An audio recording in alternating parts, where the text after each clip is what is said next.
stop and look around once in a while, you could miss it.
How's everybody doing tonight, man?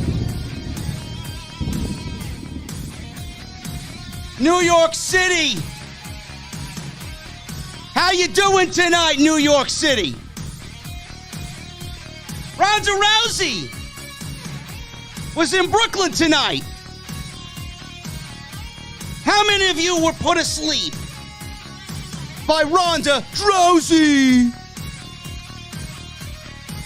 Oh my goodness, man. Jesus fucking Christ. Holy shit. Surprised New York is fucking awake at this hour, man. Ronda Rousey put the whole fucking state to sleep. On to other news. How about Ricochet? How about Ricochet, man? You're new Intercontinental Champion twice. Twice. A loser tonight. When are you guys gonna appreciate my honesty, man? The negativity doesn't equate to hate. The negativity is only truth. Tony Khan, he announced on Twitter that there'll be a new signing to the AEW Women's Division. Who is it? I don't know. We were told we were going to find out, but then we have to tune into Wednesday on Dynamite to find out. And Triple H, Paul Levesque, my boy. You guys know how I feel about Paul Levesque. Today on First Take with Stephen A. Smith announced his retirement from professional wrestling, man. We will talk about what Triple H said on First Take tonight. You talk about First Take, I'm talking about my first cold beverage of the evening, guys. I got mine, and it's ice cold. And I'm going to the venue to have a couple more with you guys, but I got one very important question for you before I get the hell out of here. One very important question, man. The fuck are you guys drinking? I'll see you over there.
Unfortunately, the intro did not have any sound. I apologize for that. This is Off the Script. SmackDown and AEW Rampage post show for March 25th, 2022. I am JD from New York, and I'm coming to you live, as always, from the OTS venue. Thank you guys very much for joining me on your Friday nights, wherever you may be. I'll tell you what, man. SmackDown, we all know, is absolute dog shit. We know SmackDown is absolute dog shit every single weekend. And it's WrestleMania season. You'd think otherwise. You would think that SmackDown would actually be good. You would think WWE television would be good heading into the biggest show of the year. Stephen A. Smith with Triple H today actually called WrestleMania, or WrestleMania season, it's the Super Bowl. It's the Super Bowl of professional wrestling. And WWE seemingly has gotten it wrong, as always, every single year, once again this year for 2022. I'm going to save the SmackDown rants for a little bit later. You guys all know about SmackDown. I'm not here to start the show off with SmackDown when we had breaking news today about Triple H and his first real interview since his cardiac event last September. Triple H today announced his retirement from WWE. Triple H announced his retirement from professional wrestling. And you guys know how I feel about this. You guys know how I feel about this. And it is something that I think we all knew. It is something that I think we all knew about Triple H. And nobody should be surprised about him stepping away from in-ring competition. I don't want to talk too much about it, but I want to go over what he said in the interview with Stephen A. Smith today, because I did spend a good chunk of time today recording episode 423 of the podcast, which you guys will see tomorrow. If I have some extra time tonight, I will upload it early for all my VIPs that want to sign up and join the channel as a member and sit VIP with me in the OTS venue. I'll upload that sometime early this morning after I get done with this SmackDown post show. Triple H was on Stephen A. Smith. First take. He looks great. Interview was about 15 minutes long. It wasn't some long, drawn-out affair today. I seen the excerpts of it on Twitter, and I wanted to watch the full thing before I actually sat here tonight. I actually watched it during the shitty SmackDown episode that we got. Triple H, to see the man actually break down and get emotional, it actually brought a couple of tears to my eye. He's talking about his daughters, and he's talking about how he comes home and he's pretty much Superman to his daughters and his wife, Stephanie. And he's got something wrong with him. And he doesn't know how to portray that. And he doesn't know how to show that to others after he has been this larger-than-life character for all of his career. Seeing Triple H break down today and basically be brought to tears, he stopped himself a couple of times. Actually made me tear up. And to see somebody like Triple H that we've all admired and looked up to and saw the body of work that he did in WWE. It's an amazing thing for him to sit there and be so open about everything. And to see the man break down and to see the man weak. We watched him on TV in our younger ages. We watched him on TV in our adult life, seeing what he did, taking NXT to the great heights that he did. How great his influence has been all over pro wrestling, whether you loved him or hated him. Triple H has been one of the best ever. To see the man break down and cry today, it was kind of eye-opening, man. It was actually quite sad. I had one of my best friends, Pete. He actually texted me today. He said he saw the interview and he went through his own life-altering experience. You know, he was also in the hospital, very ill, and thankfully he pulled through it. And he told me today, watching that brought him back to the memory of him laying in the hospital bed. He thought he wasn't going to make it out of whatever he was dealing with. And it brought him to tears just watching somebody like Triple H and how we know of Triple H and what we've seen of Triple H, to see that man brought to tears. It was a very emotional interview when he started talking about how he felt weak and he needed to be strong for his family. Hunter talked about his father, his grandfather, his great-grandfather dying young. He praised WWE's wellness program and said that he never had issues and he had a bit of an enlarged heart, but there was never any indication that he would have serious issues before September. Said that Stephanie was a rock for him and he doesn't know if his daughters fully understood the consequences of his health issues, and the health scare makes you appreciate things in life much more. On why he hasn't spoken about this until now, Triple H did give a very political answer. WWE was never going to allow Triple H to talk about this, never give him clearance to talk about it. They wanted to keep it concealed, and they wanted to keep it under the rug for whatever reason. Mostly Triple H. Triple H came out and said, not saying anything is because of not knowing. That's the answer that he gave. And he didn't want to misspeak on anything. If WWE allowed him to immediately make a statement on this, everybody probably would have ended up blaming WWE. Everything fell in line with the way WWE wanted. They closed NXT down. They rebuilt NXT in Bruce Pritchard and Vince McMahon's image. And if Triple H had a heart attack right around that same time, WWE would have had a PR nightmare. WWE was never going to allow Triple H to say anything while the rebranding of NXT was going on, because everybody under the sun would have attributed the heart attack to Vince McMahon and Bruce Pritchard and Nick Khan absolutely gutting and removing everything Triple H from NXT. So there's a reason why everything came much, much, much later as far as an explanation is concerned. He gave his own explanation, not knowing anything. He didn't want to misspeak on anything. Triple H confirmed that he will never wrestle again. His in-ring career is over. He said he was already in a place where he was comfortable being done, and he had a conversation about doing something at Wrestlemania in Dallas, but his health scare shut all that down. Did WWE really have an idea for Triple H well before the cardiac events? This would be last summer. They talked about Triple H possibly doing something at WrestleMania. With who? Nobody knows. Nobody will ever know. Plans were shut down. But did WWE have a plan for Triple H at WrestleMania? I don't know. Did Triple H want to wrestle at WrestleMania? I don't know. Who would have made sense for Triple H to wrestle at WrestleMania? I don't know. But he says that there were plans in place for him to wrestle in Dallas, but his health scare shut all that down.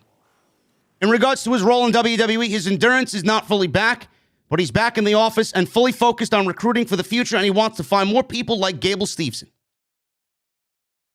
WWE put Triple H in charge of their NIL program, taking collegiate athletes and professional sports athletes and giving them a platform in WWE if they want to be a professional wrestler.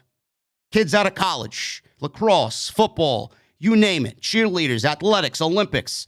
Triple H is going to be spearheading that. So he still has his take. He still has his hand in finding the future of WWE. But Triple H is in charge of something that Nick Khan, Bruce Pritchard, and Vince McMahon set forth. This is not Triple H's idea. This is not Triple H's idea of how he wanted to find talent. He probably is going along with it because at some point he did end up agreeing with their way to find talent, because it's the old way of how WWE used to do things. But the way Triple H used to go out and find talent, he used to send William Regal out there, he used to send all his handymen out there, and they went and scouted every independent show in the fucking world to find the best pro wrestlers to bring on into the WWE and make them WWE superstars. Triple H may be in charge of the NIL program, but the NIL program is not Triple H's idea. Triple H is only a puppet to find talent for Vince and Bruce, the way Vince and Bruce want talent to be scouted. They didn't want professional wrestlers. They didn't want women over the age of 30. They didn't want men over the age of 30. They didn't want anybody 5'8" or below. They didn't want anybody under 215 pounds. Triple H is in charge of Bruce Prichard and Vince McMahon's vision. He's lucky to even have that. Don't get me started. He wants more Gable Steveson. On his thoughts on the current product. He says they are feeling like they are just scratching the surface on what they want to be internationally, and there's a next level of athletes coming in. He said that people don't pay. This is what I actually loved this next line. It really does put things in perspective. It really does. And this is clearly a Vince McMahon thing. But I like this comparison. He said people don't pay to see their next door neighbor, and WWE is looking to find someone that is larger than life. WWE doesn't want you to pay to see their next door neighbor. You want to see your next door neighbor? Go look out your window. You can get a look at him for free every fucking day you want. We're not bringing in your next door neighbor. WWE is looking to find somebody that is larger than life. He named Roman Reigns, Becky Lynch, Charlotte Flair, Ronda Rousey, Brock Lesnar as people who transcended the business. John Cena transcended the business. The Rock is the biggest movie star on the planet. He transcends the world, does Dwayne Johnson. He even said John Cena, nobody looked at John Cena and said he was going to amount to anything. They said John Cena would barely do anything. He ended up transcending the business. And if you want to really put an argument amongst wrestling fans, some may actually put John Cena on their Mount Rushmore. Triple H put over Pat McAfee and said that he has his own ring at home and that he's trained in wrestling for years. Stephen A. Smith then joked that he could be a bad guy manager and looked at Bobby the Brain Heenan and Paul Heyman as influences for what he does. Triple H agreed that he could do it because most people want to punch Stephen A. Smith in the face. Like I said, the interview was about 15 minutes. You guys can go on YouTube and find it if you want. It's worth a listen. It's very eye-opening. It's great to see him break things down. It's great to see him emotional. It's great to see him breathing. It's great to see him alive. Triple H, I could sit here and rant all over again. I'll give you guys the fucking history of it. I don't need to do it because you know exactly where my heart lies. My heart lies in that NXT vision that Triple H had. That NXT vision was going to be the way of the future for WWE. And if you don't agree with that, get the fuck out. Get the fuck out of here. NXT under Triple H is his greatest creation. It's the greatest thing he's done in his career. I'm going to go out on a limb and say, whatever Triple H did as an executive, whatever Triple H did to cultivate talent, whatever Triple H did to create a team, whatever Triple H did to bring in talent and be in that performance center to show and teach and guide and mold everybody who came in from the indies, who wanted to be a WWE superstar, his influence over that entire performance center, everything Triple H did from setting forth the black and gold, everything Triple H did to make NXT the best pro wrestling show on the face of the planet, everything Triple H did to give you quality over quantity, not the bullshit that you see today. Everything that Triple H did to introduce you to new talents. Everything Triple H did for NXT to show you how valuable pay-per-view really is and what the meaning of pay-per-view is. To show you the value of pay-per-view. Everything Triple H did to show you exactly what the future should be in WWE with his vision in NXT. Everything Triple H did with NXT was his greatest crown achievement in his entire career. Triple H as an executive, Triple H as the man in NXT will never be topped by anybody in WWE. His influence is greater as an executive than it was as an in-ring performer, and you can fucking quote me on that up and down until you're blue in the face. Nothing that man did in his entire career was greater than what he achieved in NXT. And you know what they did to him? They fucking cut him down. They shut him out because they knew he was doing it better than anybody. They knew that it was the way. They didn't want that. Now you see NXT 2.0. What exactly is the way down there? They're not even pushing new talent. You'll see a little sprinkle here, a little sprinkle there of new talent, a Braun Breaker there, or a Tony D'Angelo there. Mandy Rose is your NXT Women's Champion, and Dolph Ziggler is your NXT Men's Champion. Some great young, youthful fucking talent that they got down there that they're pushing to the moon. There's a reason why Triple H is not there, and it's because Bruce Pritchard and Vince McMahon wanted him gone. Don't get me started. Don't get me started. I talk about Triple H's influence tomorrow. Off the Script, episode 423. We talked about what he did in the interview and what he said in the interview here today. Tomorrow, we're going to go over the man's influence. Triple H will be missed, man. It's a shame what they did to that man to push him out.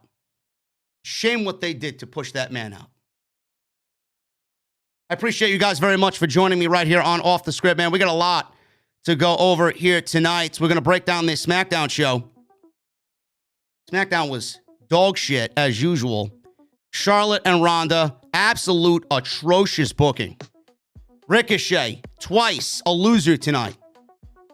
Another women's match that was actually not that bad, but my goodness, man. Champions losing left and right.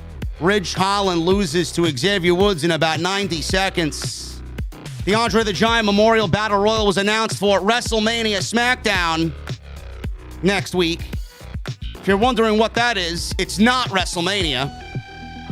Finn Balor and Damian Priest are not on WrestleMania's card. They're in the Andre the Giant Memorial Battle Royal. WWE's got time to book Logan Paul in a storyline. WWE's got time to book Johnny Knoxville in a storyline. But Ricochet, Finn Balor, the Intercontinental and United States champions, don't have a fucking WrestleMania spot. Don't kill the messenger. I told you guys exactly what was coming. When the fuck are you gonna sit there and appreciate my honesty, man? I don't say shit to be cool. I don't say shit to act all tough. I don't say shit to get clicks. I say shit that needs to be said. You don't like it? Get the fuck out. We'll go over that. AEW news as well. Tony Khan is looking to sign some major free agents, man. Some major free agents. One was actually announced kind of tonight. Who is she? I'll give my opinion on it. I hope it's one or the other. I hope it's really one. But it could be one or the other. So we will talk about that. And we will go over Rampage as well tonight, man. Again, thank you guys so very much for joining me on your Friday nights. Hit that thumbs up. I see 455 likes on the live stream chat. Make sure you guys hit that thumbs up. We need 1,000 minimum on today's OTS SmackDown and Rampage post-show. Super chats are open. Get them on in. We'll hang out at the end of the show. As always, let me know what you guys think of the Triple H situation. Let me know what you guys think of SmackDown, Rampage, the news coming out of Rampage. Sound off in the super chats, man. We will read them at the end of the show. Hit that join button. Become a VIP right here on Off the Script. You guys get access to those emotes. You guys get access to those badges next to your name, showing off your VIP status. Make sure you guys go and do that for me. I would really, really appreciate it.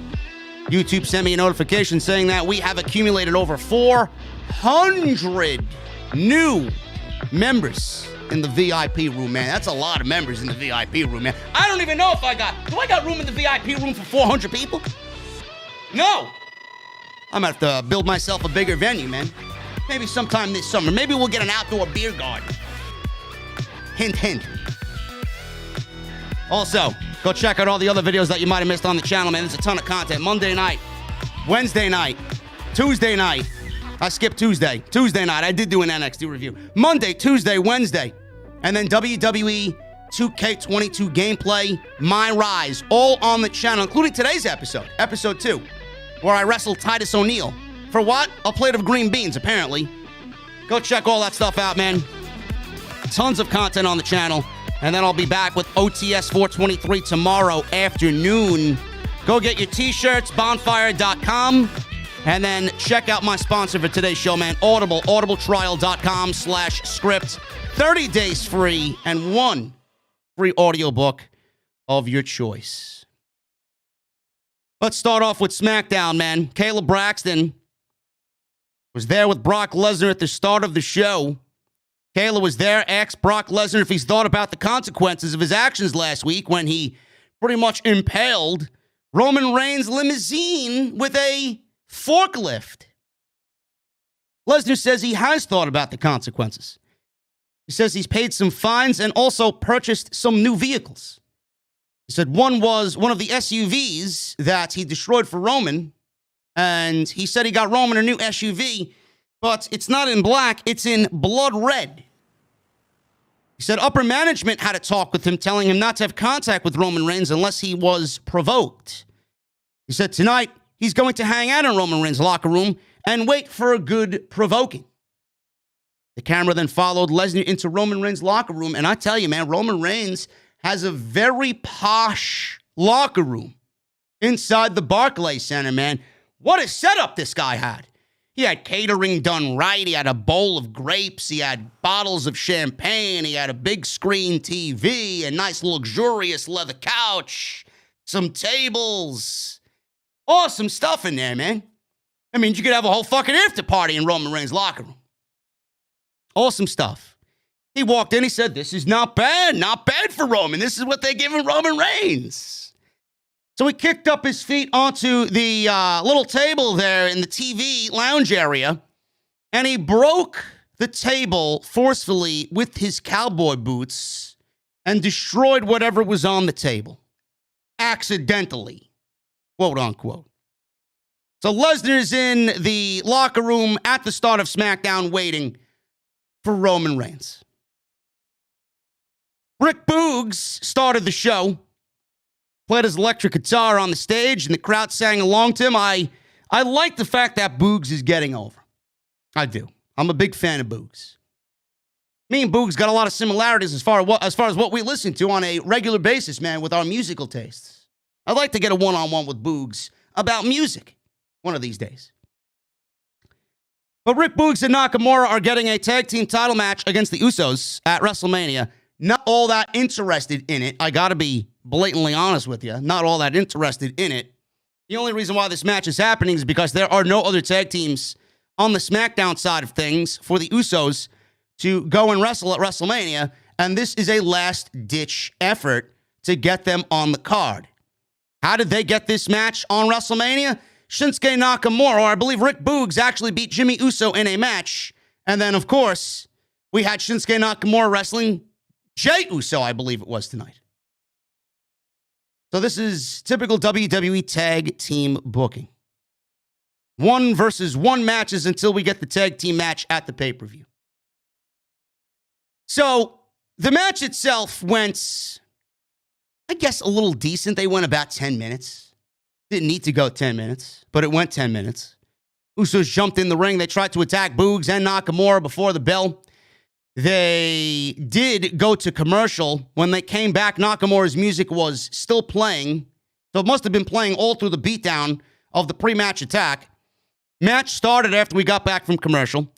This was Jimmy Uso, not Jey Uso. Jey Uso wrestled Rick Boogs. Jimmy Uso wrestled Shinsuke Nakamura tonight. What difference does it make? It doesn't make any fucking difference. The Usos are losers. It's pretty much the one similarity that they have going into WrestleMania. Jimmy had an advantage. Shoulder tackle.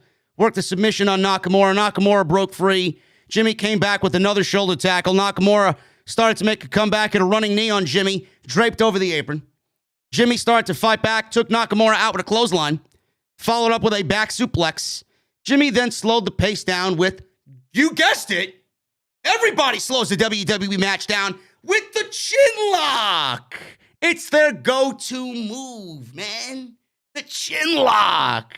It can't be a wrist lock. It's not a leg lock. It's not an ankle lock. It's not a fucking sleeper hold. It's a chin lock. Everybody does it, man. From the top all the way to the bottom. He sent Nakamura to the floor, set up for a dive. Nakamura recovered, caught him with a kick to the head. So Jimmy was in control. Nakamura made a babyface comeback with a drop kick. Nakamura then hit a running knee in the corner. Jimmy tried to get away from Nakamura at this point, but Nakamura hit a knee off the second turnbuckle. Nakamura set up for the Kinshasa, but Jey attacked Rick Boogs at ringside. Took his guitar and went to attack him at ringside. Jimmy took advantage of this distraction, hit a super kick for a 2 count on Nakamura. Jey was upset, so he grabbed Boogs' guitar, like I said, and Boogs got back to his feet, grabbed the guitar. Boogs then threw Jey into the ring post. Jimmy was distracted, which allowed Nakamura to hit the Kinshasa for the 1, 2, 3. The Usos.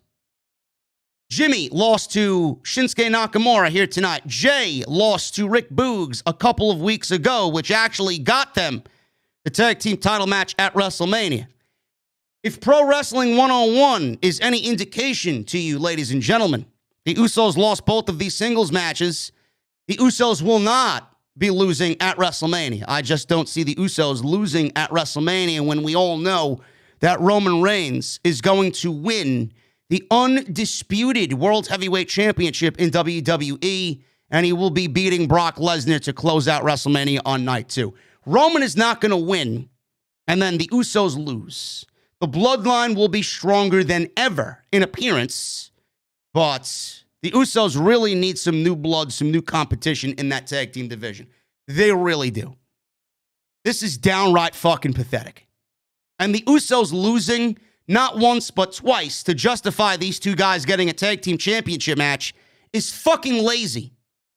It should never be a thing. WWE wouldn't have to go to the lengths of Jimmy and Jey Uso losing individual matches. They're tag team champions. Why are they fucking losing? Why? Why is any champion losing on television? I don't get it. It's fucking pissing me off the more times I see it on WWE television. It sucks. This is one thing you'll never see on AEW television. You could fucking bookmark me saying that too. I'll get called a shill just for saying the God's honest truth. WWE needs a new tag team division. This is fucking shit. This should not be. Nakamura and Boogs are not winning the tag team championships just based off what has happened in the last couple of weeks. And I will say this. Rick Boogs is getting over. Shinsuke Nakamura should be on his own. Shinsuke Nakamura should get a nice little run. Something that really WWE gets behind. But WWE doesn't understand that. At some point, these two are not going to be a team anymore. They'll go their separate ways, respectfully, and I honestly think that's the best way to go about it. And the only reason why they're together right now is because WWE has no tag team division. They're using these two as a crutch to present some fucking tag team division that honestly does not exist. Merge the divisions. End the brand split. Everything will be fixed once you go and do that. I promise you. I'll even hold your hand while you make the decision, Bruce. What are you afraid of? What are you afraid of, man? Fix your fucking tag team division. This shit is garbage. WWE, after this match, announced that Shad Gaspard is going to receive the 2022 Warrior Award. This was announced, and that will be announced during the Hall of Fame next Friday. I will not be watching the Hall of Fame. I will not be watching the Hall of Fame live, at least. I will not even be watching SmackDown next week. I will be here live on YouTube because I will have watched the Ring of Honor Supercard of Honor show. And we will be sitting in the venue talking about Ring of Honor and Tony Khan's first Ring of Honor pay-per-view. Nothing WWE related on next week's live stream. So that should make a lot of you very, very happy. Shad Gaspard winning the award is long overdue. You talk about real-life heroes, man. There are not many people that you can call a real-life hero. This man is a real-life hero. He gave his life to save his son. That's all that needs to be said. They should name the award after him. If not, they should merge the Warrior and Shad Gaspard awards into the same thing. The Shad Gaspard Warrior Award is what they should really be calling it. Kayla Braxton, she interviewed Drew McIntyre about facing Happy Corbin. Happy Corbin and Drew McIntyre got a large pay-per-view fucking video package, and they can't even find time to put Finn Balor or Ricochet on the WrestleMania card. It's unbelievable to me. Drew McIntyre and Happy Corbin. Drew said Corbin and Madcap Moss tried to end his career. He says he's been enjoying making his life a living hell since he's returned. He said it makes him happy. He said he should take him out tonight, but he wants to do it at WrestleMania on the grandest stage of them all, in front of the most eyeballs possible. He said he wants to take that stupid, smug, pathetic grin off of Corbin's face permanently. I wish that they would take that stupid, smug, pathetic grin off of Corbin's face, off of TV, completely, altogether. Never mind taking it off of him permanently while he comes back and feuds with somebody else after WrestleMania. Just take him off TV permanently. He's a waste of fucking roster space. It's the worst gimmick in all of pro wrestling. Does anybody find it funny? And does anybody find it entertaining? No. Nobody does. If you do, you got some fucking sick and twisted problem. Backstage, Happy Corbin saw this, and he talked to Boogs, not Boogs, Madcap, about their plans to embarrass McIntyre at WrestleMania on Saturday. He said he'd get an Academy Award for happiest man standing in a leading role as he celebrates over his unconscious body. Madcap Moss said the name for his movie could be called Bald Fellows. Sounds like I should be starring in that one. You don't want to see what's under the hat. I do have hair. I just joke. Corbin shot Moss a dirty look and said no. Have you guys realized or picked up the fact that Baron Corbin isn't finding Madcap Moss's jokes funny anymore? Are they really going to break them away? Is Happy Corbin going back to the regular Baron Corbin? I know Madcap's got a ton of potential. The gimmick sucks. The name sucks. But he himself as a performer is somebody that I'd like to see break out. He's got a great look. He's got a great promo. He's not that bad at all. Guy can talk. Guy can go in the ring. Let him go. The fuck you pairing him with Happy Corbin for? There's nothing redeeming about that at all. Sheamus, Rich Holland, and Pete Dunne. You know, Pete Dunne. The guy that they got parading out there like a little schoolboy, paperboy. Sheamus is out there with Rich Holland and Pete Dunne against Kofi Kingston. So the announcer, or the ring announcer, what's her name? Samantha Irving? She actually gave away what was going to happen before it actually happened. She announced Kofi Kingston being led to the ring by Xavier Woods, or being accompanied by Xavier Woods. But Kofi Kingston came out by himself. So she undoubtedly spoiled the surprise early for everybody that Xavier Woods is back on SmackDown. So out comes Xavier Woods, because Xavier Woods is actually the one wrestling Rich Holland on SmackDown tonight. So this match lasted a minute. If you blinked, it was over. Holland yelled at Kingston at ringside. He speared Xavier out of the, not out of the ring, but out of midair. And then he yelled at Kofi Kingston, because I guess he wanted to gloat about how he speared Xavier Woods out of midair. Xavier Woods then surprised Holland with a sudden small package for the 1, 2, 3. Literally 60 seconds. Rich Holland has had an absolutely abysmal run on SmackDown. Guy can't catch a break at all. Broke his nose at day one. Broke Big E's neck a couple of weeks ago. The guy can't seem to get his footing right in the ring on anything. He loses left and right. I think he's won maybe one match against Cesaro in his entire run on WWE television. He doesn't come out to his own theme music. He's not his own person. He just comes out to Sheamus' theme music, because Sheamus is the star of the act. Sheamus is the big bad veteran in Fight Club here, or Fight Night, whatever the fuck they're calling him. None of these guys have their own personality. All Sheamus. They're all a product of Sheamus. I will say this, man. You know, Rich Holland, I feel bad for him. I do. But Rich Holland, Sheamus, and Butch, Pete Dunne, his name is now Butch, if you guys don't know or watch SmackDown. Yes, Pete Dunne is now renamed Butch. Pete Dunne, I don't know if I have do I have the article about Pete Dunne? Pete Dunne was actually quoted about when he found out about the whole fucking renaming. He shares his thoughts on changing his name to Butch. I'll get to that in a second, but the point I was trying to make. Sheamus, Rich Holland, and Pete Dunne, the makeup of the group is fucking great. You know, there are people like that. There are groups like that in real life. I can believe that they are who they are. I don't get the name change. I don't see what the name change is doing for Pete Dunne. Butch, I honestly think it's fucking terrible. It's an embarrassment. The one thing I have a problem with is the fact that he was Pete Dunne for 5 fucking years, and then all of a sudden you want me to call him something else after we've known him for 5 years, 6 years as Pete Dunne. That's the fucking issue I got with it. The other issue is I don't see Butch main events on Raw or SmackDown with that fucking name. I don't see him in the headlines for a major pay-per-view match with the name Butch. You're stifling his career with that type of name. The name change of Pete Dunne actually takes my interest away from what they're trying to do with these guys. That's how bad it is. Because I know exactly where he's going with that name. Nowhere. Nowhere. He could be a great in-ring have we seen him in the ring yet? Has he wrestled on SmackDown? He's out there dressed as a fucking paperboy. We haven't seen him wrestle yet. When I see him wrestling, maybe I'll have a different take on Pete Dunne as Butch. I want to see what they actually take away from him and his arsenal when he gets in the ring. Because I'll know right away what the fuck they've done with him. I've watched Pete Dunne for 6 years. You're not going to fucking get one over on me.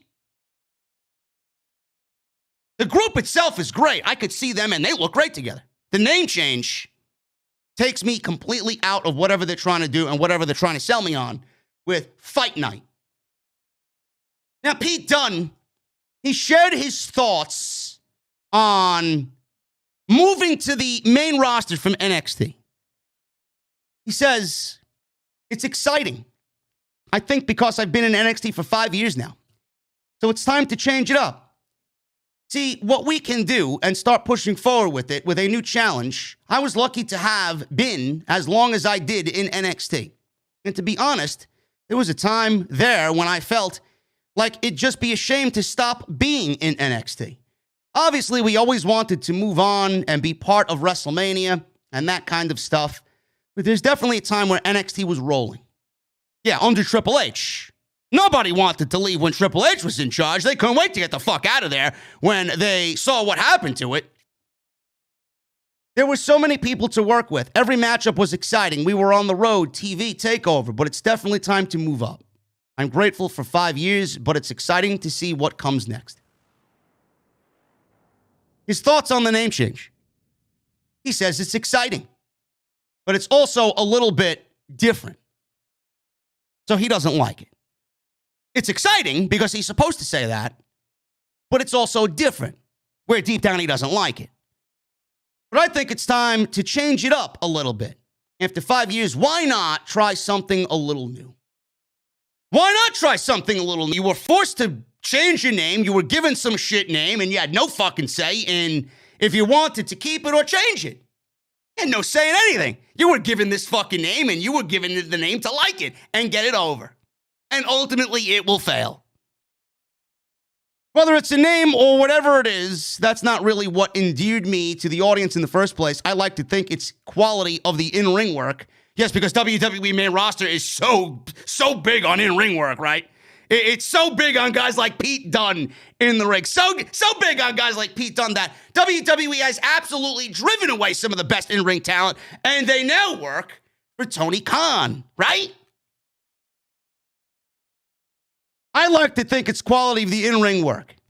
That is, if we ever get to see him in the ring. Rich Holland got drafted to SmackDown in October. When was the first time we saw Rich Holland? January? I like to think it's the quality of the in-ring work, and that's what I'm going to keep doing. It's going to get better. It's going to get better, man. It's going to get worse. It's going to get less and less and less and less. Those matches with Walter, man, they'll be nothing more than a figment of your imagination. It's going to get better. It's going to improve as time goes on. So that's sort of my perspective on it. If I can endear the crowd with the quality of my in-ring work, that's what I'm going to continue to do. Sure thing, bro. Sure thing, man. You keep telling yourself that, man. Whatever makes you sleep easy at night, man. Whatever makes you sleep easy at night. Give me a fucking break. Xavier Woods wins in 1 minute.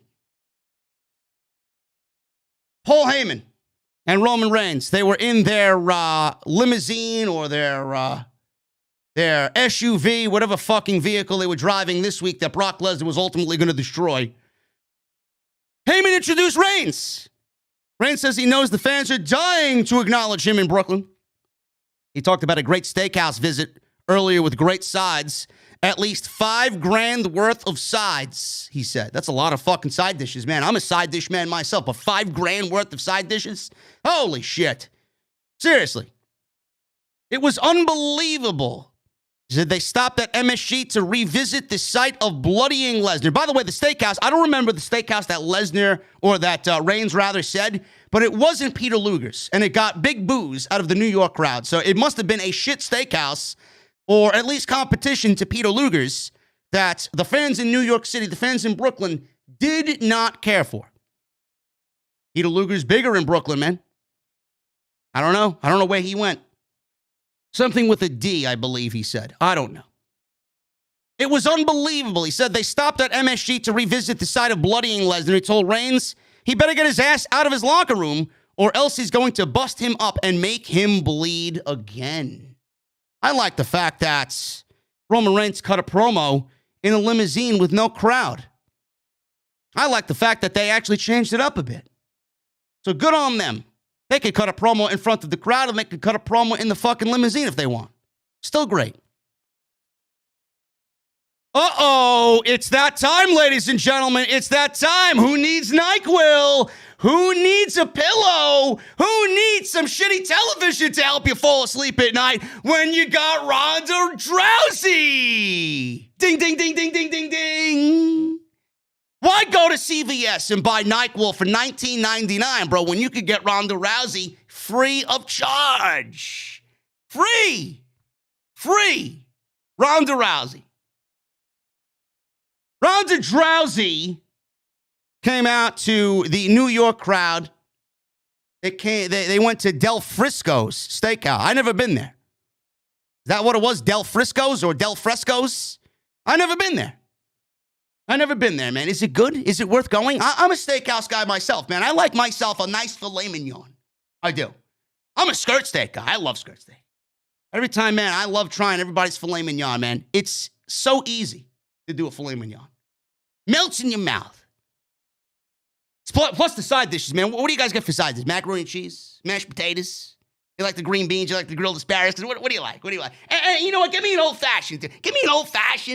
Right? Give me the nice bread with the nice whipped butter. Oh, man. Let's go out to a steakhouse, man. Next meet and greet's at a fucking steakhouse, right?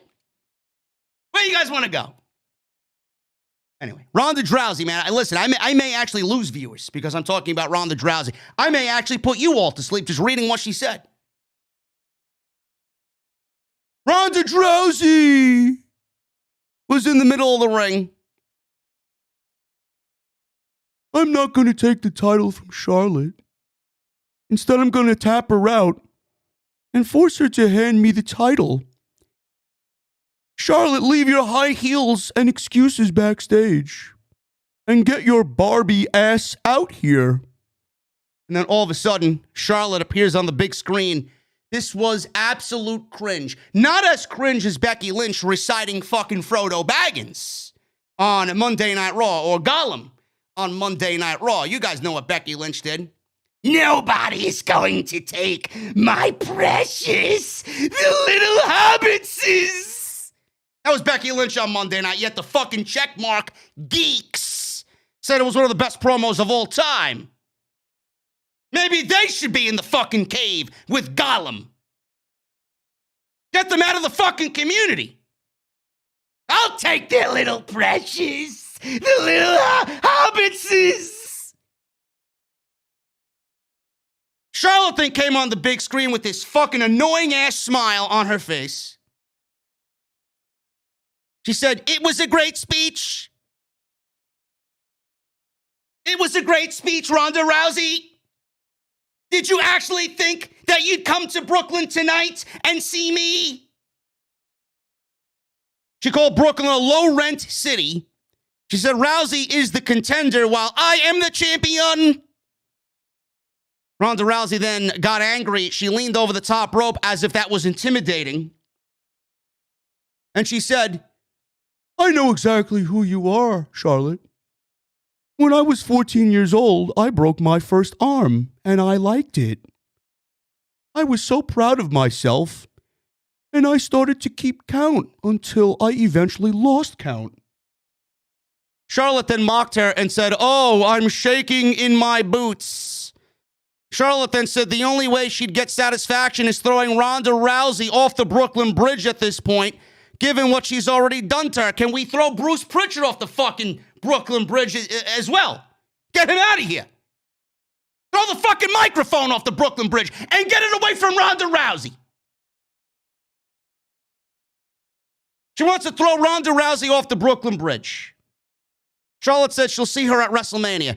Ronda Rousey then said, Charlotte, if I beat her at WrestleMania, it'll be the biggest win of my career. Or if Charlotte beats Ronda Rousey, it'll be the biggest win of her career. Who the fuck cares? Who beats who? I don't give a shit. I may fall asleep before the match even gets here. Rousey then said, if I beat Charlotte at Charlotte's own game, Charlotte's going to be another victim in a list so long that I'm going to lose count. So then Charlotte blinked a few times, and then she tried to hold her anger in, and she seemed confident. And Rousey, she left the ring and cringe-like started to slap hands along the way and shake hands along the way up and down the aisle, smiling. Yeah, smiling at everybody. Get this woman off of television. First of all, get a fucking microphone away from this woman. WWE, I don't know who the fuck is watching me out there. Get this woman off of television, number one. If you want to keep her on television, get her a fucking mouthpiece, man. You need somebody, hire me. I'll get Ronda over. I'll get Ronda where she needs to be with my fucking promo ability. Putting everybody to fucking sleep. The city that never sleeps. Oh, yeah? You never encountered Ronda Rousey before. New York City. You fucking kidding me? Who thinks this is entertaining? Are you genuinely interested in this match? My goodness. This is your main event for night one? Half of the fucking venue's gonna be half asleep before we even get there. Unbelievable. It's about time Ronda goes to promo school. There's a performance center. It exists in Orlando. Book her a fucking first-class ticket to the performance center. This shit is God. And I mean God awful. WrestleMania is stupendous. It's stupendously fucking terrible is what it is. Because of this. Shit is complete dog shit. SmackDown women's title. And Ronda Rousey's got the fucking ball. She even botched her line. She said, I'm going to be the WWE Women's SmackDown Champion. Why do I have to say women's? She says. I'm going to be the SmackDown Champion. I don't know, Ronda. You're a woman. You're in the women's division. You're competing for the Women's Championship. Let's stop the fucking political narrative before we even get started, please. Please. We're not renaming championships because you botched the fucking promo. Holy shit. Fucking working up a sweat here talking about Ronda Rousey, man. This shit sucks. I'll take 10 fucking terrible AEW dark female wrestlers over Ronda Rousey any day of the week. Any day of the week. Awful. Becky Lynch is no better, man. Her and her fucking love for Frodo Baggins. Becky Lynch. I said this on tomorrow's podcast, man. Listen, there's a rumor going around that WWE may actually end night one with Stone Cold Steve Austin and Kevin Owens and whatever the fuck they got going on there. I pray to God that's the case. Now, I don't advocate for a talk show to end WrestleMania. But they did end WrestleMania with a fucking graveyard cinematic match with AJ Styles and The Undertaker. That was fantastic. So if WWE wants to go that route this year, I'm all on board. Because if you end WrestleMania with Ronda Rousey and Charlotte Flair, there's no fucking way that match is following anybody. You're going to put Stone Cold Steve Austin in front of that audience and then give them Ronda Rousey. Give me a break. That match will die 1,000 deaths in the main event spot if it has to follow Stone Cold Steve Austin. I'm telling you right now, mark my words. Have I been wrong in the last, 18 months? No, I haven't. I got a track record that's better than Ronda Rousey. Nobody will admit it, though, but I do. Let me take a sip of my cold beverage here, man. We go from one rant to the other here. Jesus fucking Christ. Ricochet. Good old Ricochet, man. The new Intercontinental Champion. He made his entrance. Comes out first. He's the champion. He comes out first. Los Lotharios make their ring entrance. They kissed some obviously planted fan in the crowd. At first, they couldn't find her, and then they realized, oh, that's the woman. They were about to walk away without doing the kiss cam. So apparently, this was very weird. Very weird, even from the entrance here. Angel Garza came out as if he was the one wrestling. He's showing off in front of the crowd. He's walking in front of Humberto. And then all of a sudden, Samantha Irving, again, the ring announcer, who botched Xavier Woods coming out earlier with Kofi Kingston, she announced Humberto Carrillo as the opponent for Ricochet. We go to commercial. We come back from commercial. All of a sudden, we see Angel Garza. All of a sudden, we see Angel Garza in the ring wrestling Ricochet. So I'm like, what the fuck is going on, man? Did they change this match on the fly? Was this a last-minute addition to the show and nobody got their fucking cue? Nobody was filled in on what was going on with the show? Very weird. Very weird. Ricochet and Angel Garza, man, I'm thinking back to the NXT days, man. Imagine Ricochet on the Triple H. And imagine Angel Garza, right? If he was booked like Angel Garza should be booked. Can you imagine what this match would be if Triple H was in charge? Just think. Just think about it. Angel Garza is highly underutilized. Severely underutilized. And here Ricochet is he's getting this push. Ringside News actually reported they spoke to their source in WWE, and they said, yeah, Ricochet's getting a push today. That doesn't mean Ricochet's getting a push tomorrow. They were right. Ringside News, once again, was correct for all the shit Ringside News gets. Garza distracted Ricochet when he climbed the top rope. Humberto then rolled him up from behind and yanked on his trunks. Or actually, no, Garza rolled him up. And then I'm even fucking botching. I don't know who the fuck is who anymore. Garza was the one who rolled up Ricochet because of a distraction from Humberto on the outside. 2 minutes. Garza wins in 2 minutes over the new Intercontinental Champion. Why is the new Intercontinental Champion losing in a non-title match on SmackDown 1 week before WrestleMania? I'll get to that. So, Angel and Humberto started to walk off because they knew they had stolen a victory. Ricochet got on the microphone. He said he didn't want that to end like that. Therefore, he now challenges Humberto Carrillo to get into the ring. By the way, they also cut Humberto's name in half. He's now simply called Humberto. Sounds like the fucking guy that's washing dishes back in the catering department. Humberto. Humberto Carrillo is his name. Angel Garza is his name. Ricochet says he challenged Humberto to a match. Let's do it. So Ricochet clearly has shit for brains tonight. You lose one, you're absolutely losing the other. Ricochet was in control. Had a decent little match here. Better than the Garza match, which lasted 2 minutes.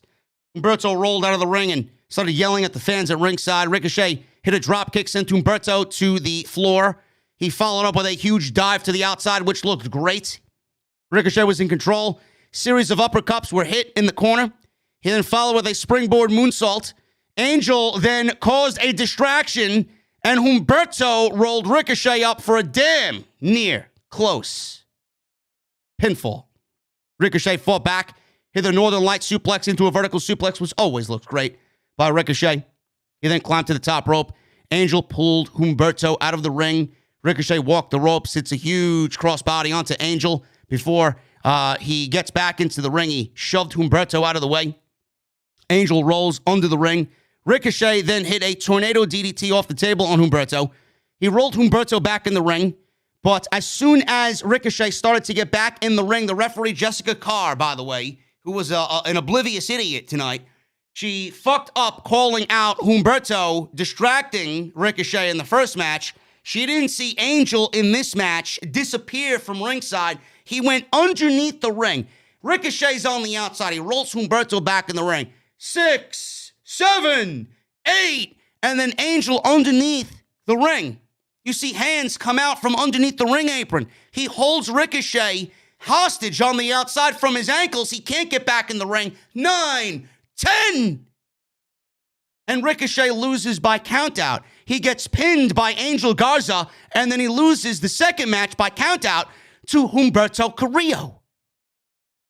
Your Intercontinental Champion lost not once, but twice on Friday Night SmackDown. Your Intercontinental Champion is the biggest loser in all of pro wrestling this week.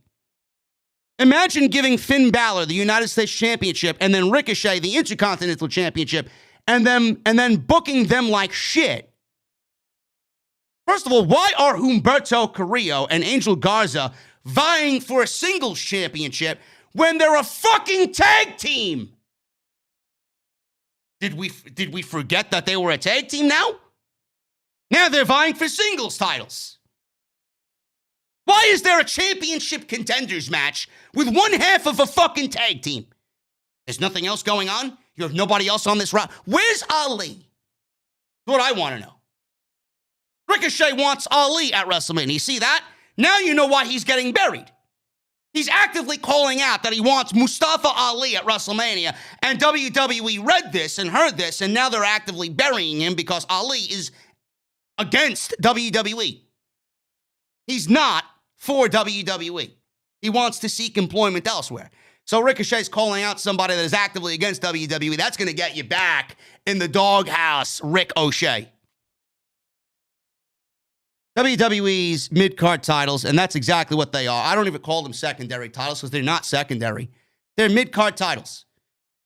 If WWE is going to disrespect them the way that they have been, then I'm going to disrespect them by calling them fucking mid-card titles. They're jobber titles.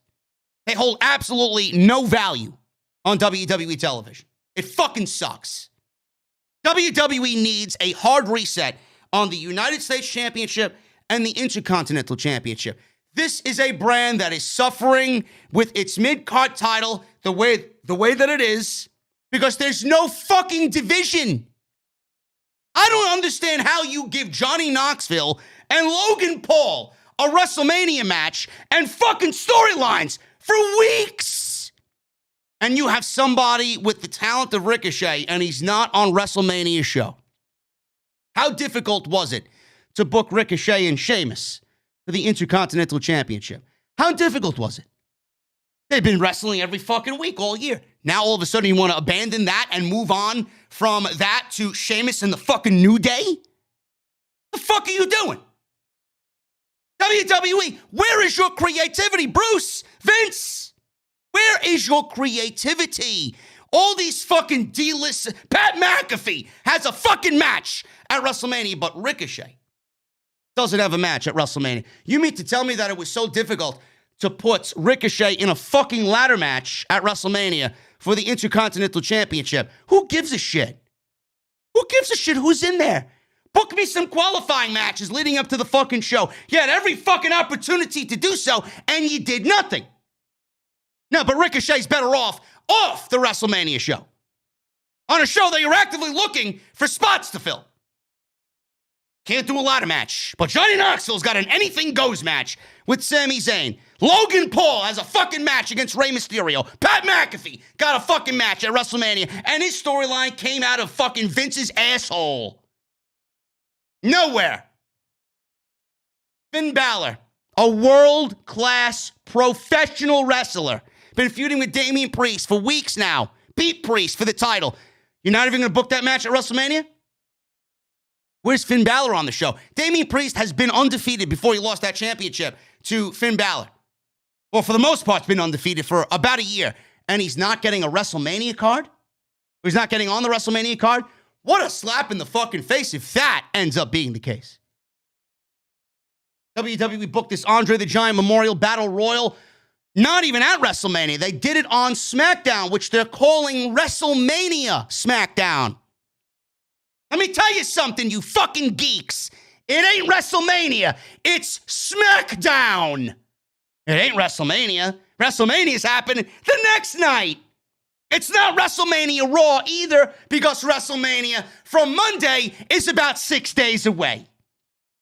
It's not WrestleMania Backlash. The Saudi shows are not equivalent to WrestleMania. WWE's been in this phase. They've been on this kick with labeling everything WrestleMania. The more you do that, the less value WrestleMania has. And WrestleMania has lost its fucking value year over year over year over year. The more you do it, the less impactful the name WrestleMania will be. And let me tell you something, you ain't garnering any extra interest for these fucking stupid shows that you're doing. These themed shows, WrestleMania Raw, WrestleMania Smack. You're not garnering any more interest by tagging WrestleMania to the fucking name of the show. You can't turn dog shit into fucking less smelling dog shit. Sorry, Bruce, it doesn't work that way. Ricochet and Finn Balor not on WrestleMania show. Now, they could be added. If WWE wanted them added, they would have already added them. They're fucking champions, but they're not. They're in a battle royal where they win nothing but a $5 Target card. Fucking ridiculous. Yet I'm the one that bitches and moans. Yet there are people actively out there that tell me AEW television is fucking terrible, man. What are you watching? Seriously, what are you watching? Are you blind? Holy shit. When is Ricochet's contract up, man? We need him out of there ASAP. Fast.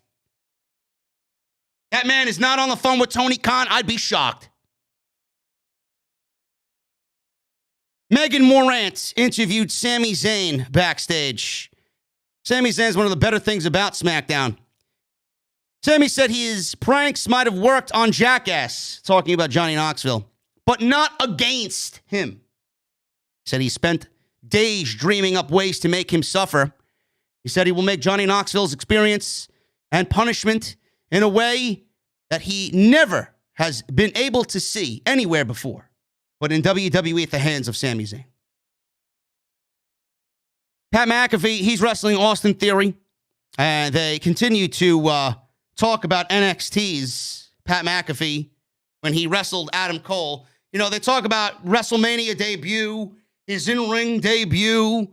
They don't mention anything about Pat McAfee already wrestling for WWE television on NXT against Adam Cole. Do you want to know why?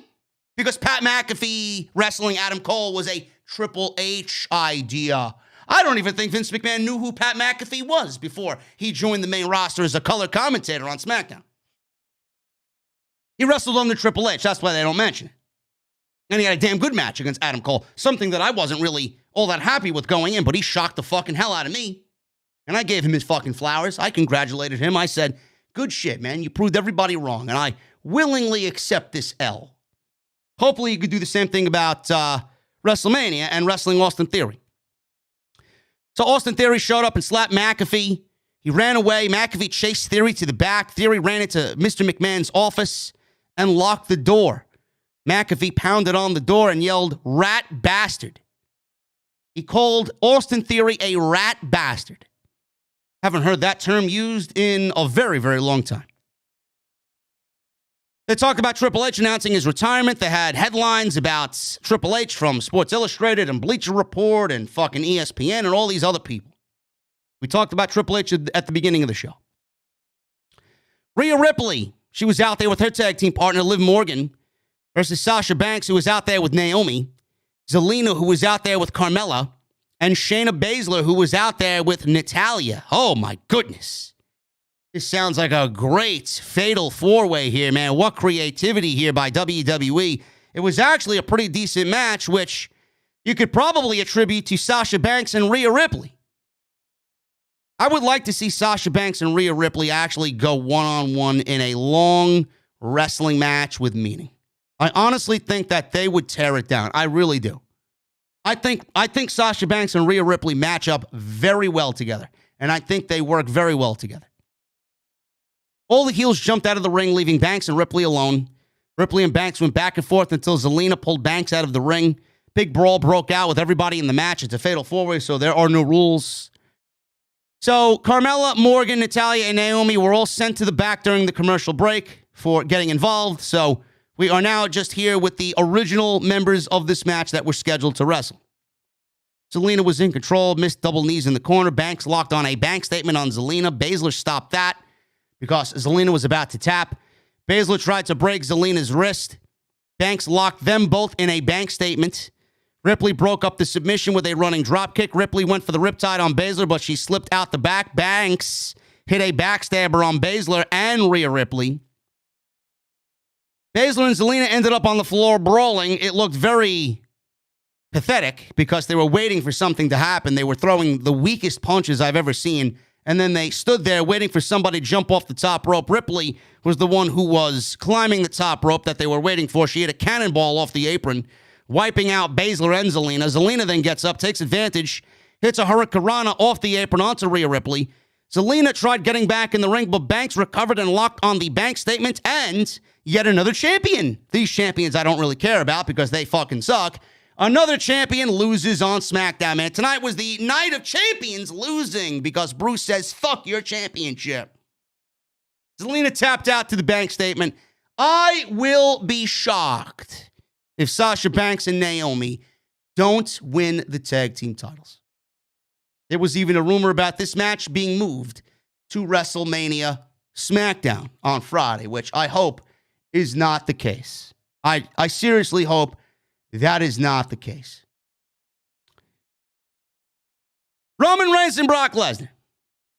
SUV pulled up in the parking lot. Paul Heyman stepped out, opened the door. Roman Reigns stepped out. Heyman was worried because Lesnar's been waiting in the locker room all night. Reigns and Lesnar, this was a pretty decent segment here. Nothing all that exciting because WWE has seemingly run the course on creativity here. They are all out of ideas, and now they are resorting to absolute chaos and brutality, and Brock Lesnar with vehicular damage is what they're relying on now. They're turning Brock Lesnar into the new Braun Strowman with the amount of vehicles and destruction he's causing backstage. That's what they're doing. So Reigns is there. Fans are chanting Suplex City. This is not Suplex City. This is the Island of Relevancy, he says. The big screen showed Lesnar not in the locker room, so where the fuck is he? Reigns got upset. Reigns called the fans idiots. This is the Island of Relevancy, not Suplex City. He asked, where is Lesnar now? Lesnar showed up on the big screen. He had this big pickaxe. Don't know what the fuck he's doing with that in a wrestling backstage area, but he's got a fucking pickaxe. He starts bashing the windows of this SUV with the pickaxe. He's breaking all the windows. He takes the fucking tip of the pickaxe. He starts jamming it into the hood of the car. Reigns says he's got 4 Suburbans, and that's small money. Yeah, I'm sure it is. Hey, listen, if you don't have the money, call up your cousin Dwayne. I'm sure he's got the money to cover you for fucking more than 4. Told Heyman he's scared of him. He called Lesnar a dummy. Said there won't be any weapons allowed at WrestleMania. Lesnar bashed the hood, like I said, with the axe, made his way to the ringside area through the crowd. Reigns and Heyman were staring at the stage. They didn't see Lesnar behind them. He came out behind them and stood on the announce table because he can't confront Roman Reigns unless he's provoked. They turned and noticed Lesnar grabbed the chair. There's 8 security guys out there that stood in his way. Lesnar then leaped off the announce table and began beating down all these security guards with chair shots. Usos came out to protect Roman, and they left with Reigns and Paul Heyman. Lesnar stood on the table at ringside with a chair and his belt, and that was pretty much it. At the end of the show, Reigns popped up on the big screen backstage in Gorilla and said at WrestleMania, he will, Lesnar, acknowledge him as the undisputed WWE Universal Champion. WWE giving us the spoiler here. The winner of this match will be the undisputed WWE Universal Champion. They're unifying the titles. So the Universal Championship will be the one that stays. And by the sounds of this, WWE is getting rid of the WWE Championship. I don't think that's the right idea at all. I honestly think WWE should take the Universal Championship and retire the Universal Championship since it has a shorter lineage, and have Roman retire as the longest reigning Universal Champion of all time, the Universal Champion that has never been beaten. I would retire the Universal Championship and make Roman the undisputed WWE Champion. With all the lineage of that title, that's the title you're going to get rid of? So that could be a spoiler on what WWE plans to do with the championships at WrestleMania. I don't like it. I don't like it. We are going to talk about Rampage in just a little bit. I want to check the chat. We got 2,000 in the venue, man. Thank you guys very much for joining me. If you're coming over from Solid Monster, if you're coming over from Fightful, if you're coming over from Denise, who probably bored you to fucking tears and you found your way over here, I'm glad you're in the venue, man. Go grab a cold beverage at the bar, man. Ice cold. You want top shelf liquor? I got it. You want the best beer selection? I got it. Just come ask me. Jesse serving the drinks, as always, talking about his shitty tacos and his fucking terrible YouTube channel and his terrible microphone. I kid, I love Jesse. But thank you guys for joining me on this SmackDown AEW Rampage post show. Tomorrow, man, episode 423 of Off the Scripts, we go over Paul Levesque's influence on why I think it was greater as an executive than it was as a in-ring talent. Paul Levesque retired today from professional wrestling, one of the greatest of all time, and somebody that I hold for what he did in NXT, with NXT, in my heart, man. It really rejuvenated me and really brought me back to love genuinely professional wrestling. Make sure you guys hit that thumbs up. I see 737 likes in the venue, man. Why? There's 2,000 people in here. There should be no less than 1,000 likes. So if you guys are in the chat right now and have not hit the thumbs up, hit that thumbs up. Get those super chats in as well. We'll hang out at the end of the show. Super chats. Go over everything that happened tonight. Let me know what you guys think of tonight's show. Let me know what you thought of SmackDown. Let me know what you guys think of Triple H retiring. All that stuff, man. We'll hang out at the end of the show, as always. Go check out all the other videos that you might have missed on the channel. Tons of content. And follow me on social media, man, at JDfromNY 206.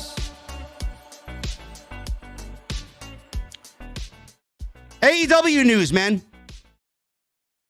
Tony Khan took to Twitter and announced that there will be a new signing on Rampage. We watch 1 hour of Rampage, and we get an announcement towards the end of the show, right before the Ricky Starks and Swerve Strickland main event. The Owen Hart Cup women's tournament will begin. There will be qualifying matches, which I actually like. I like that there will be qualifying matches instead of randomly picking women out of a fucking hat to be in this tournament. I like it. The Bunny will go one-on-one with the newest signing of AEW.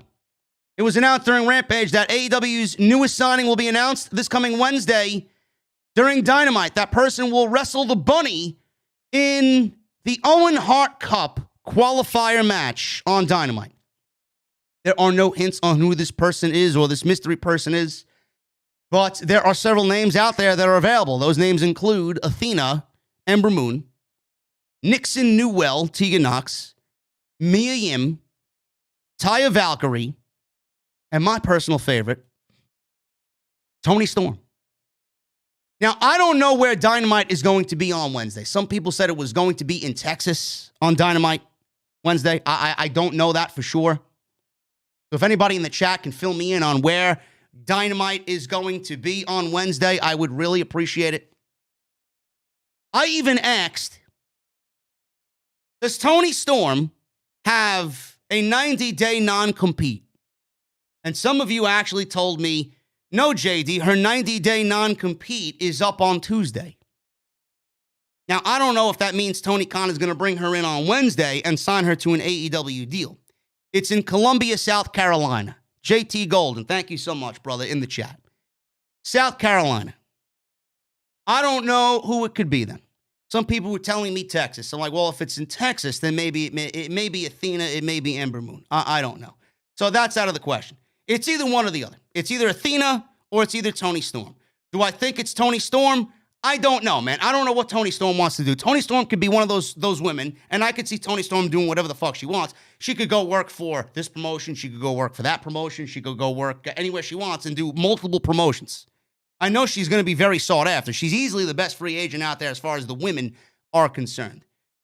I could see Athena being signed because she's been out there just waiting for the opportunity to debut and come back with another major promotion. She got done dirty by WWE. It's either one or the other. I do really think that. But I'm going to say Toni Storm. I honestly think as far as what this company needs, I'm going Toni Storm. She's got everything that Vince McMahon could have ever wanted in a woman, and now she's on the free agent market, and it would be fucking ridiculous if Tony Khan didn't immediately bring her in. I could see Athena also ending up in AEW, but I honestly think Athena would fit very well in Impact as well. But Toni Storm, man, she is just on another level in every aspect. She really is. She has everything that Tony Khan would want in a female pro wrestler. And WWE really let the ball drop with that one. They fucked it up. They fucked it up big time. So I'm going Toni Storm, man. I honestly think with her 90-day up Tuesday, I honestly think Tony Khan's bringing her in on Wednesday. But if it's either Athena or Toni Storm, I'm not going to complain because either one of those women is going to add value to the AEW women's division. Any one of those women, period, are going to add value. But Toni Storm and Athena are obviously the two more exciting names compared to the Mia Yims and the Tegan Noxes and the Taya Valkyries that are still out there. Just bring them all in. Fuck it, just bring them all in. Can't bring them all in at the same time. I don't know if they'll all be in the Owen Cup, but just bring them all in. Slowly but surely, just bring them all in. So I am going to say Toni Storm on Dynamite Wednesday. She'll be the newest signing for AEW. That is not all. That is not all from Tony Khan. Tony Khan's been a busy bee.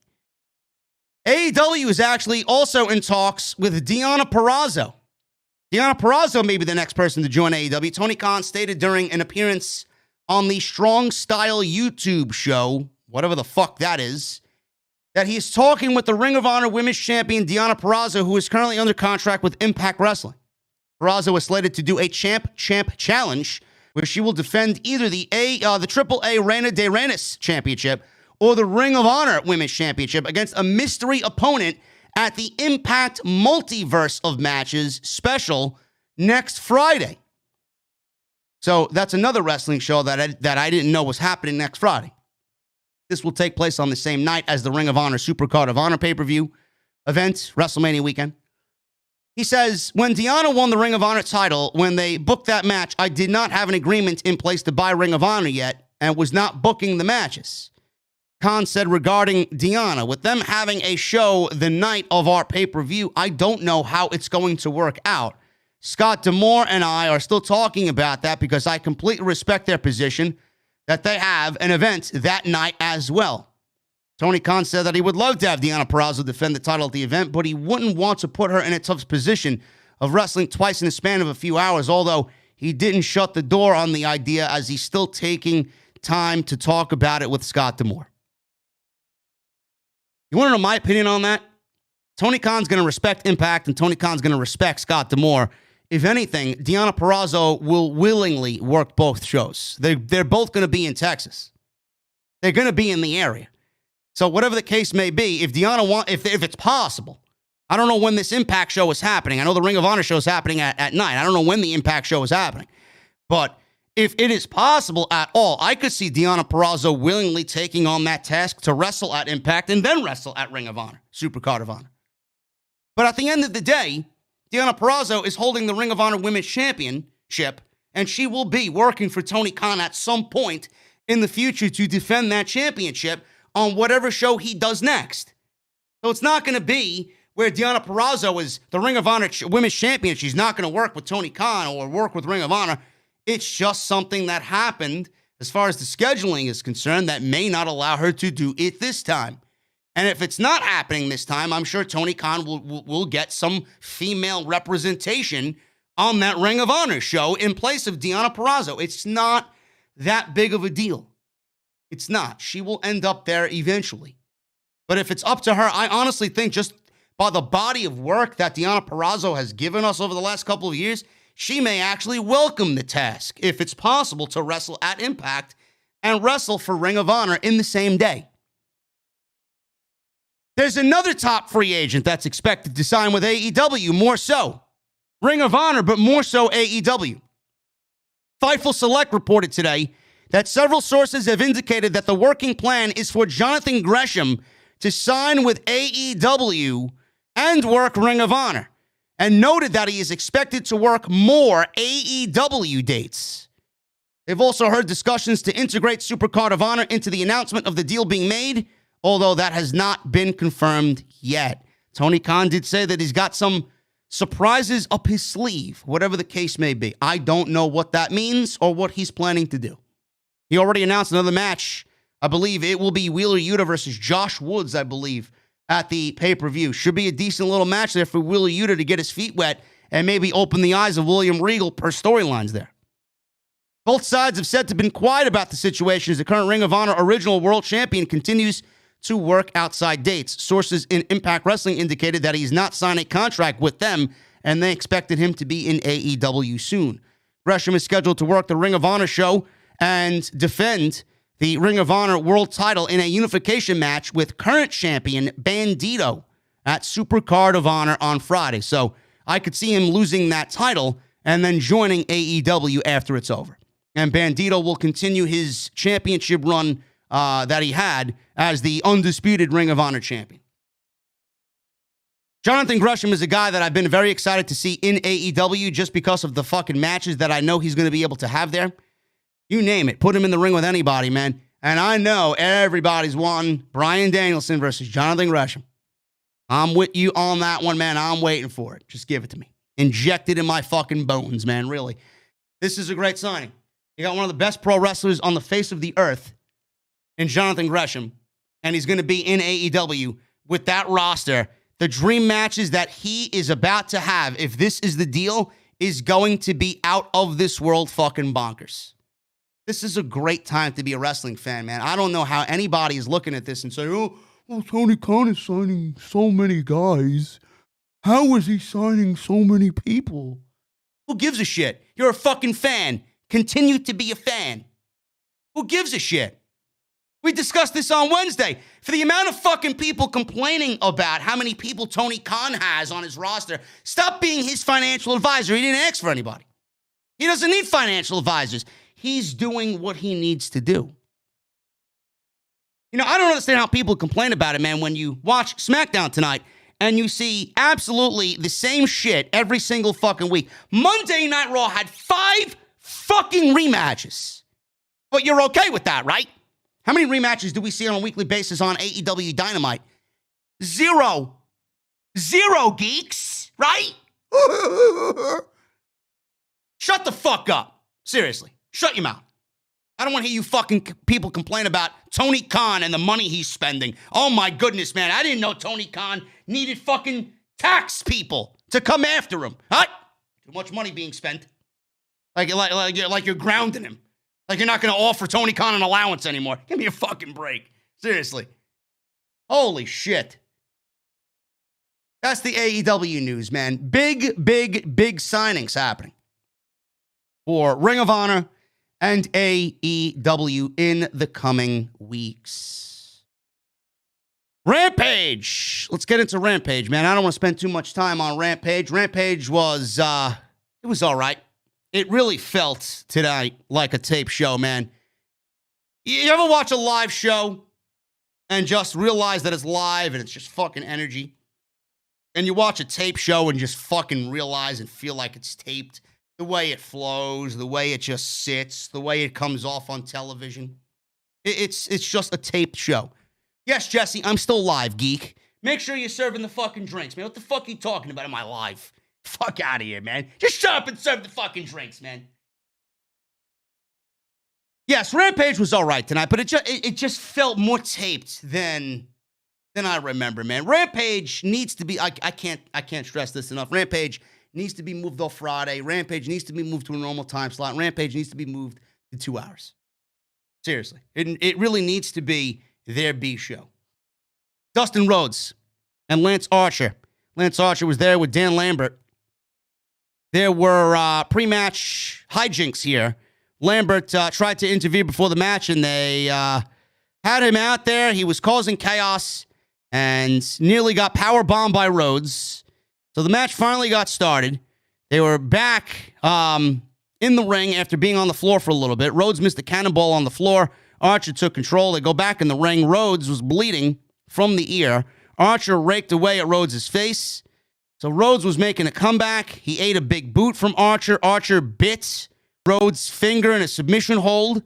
Rhodes came back with a pair of clotheslines. He went for his big snap power slam, but Archer countered with a beautiful belly-to-belly suplex.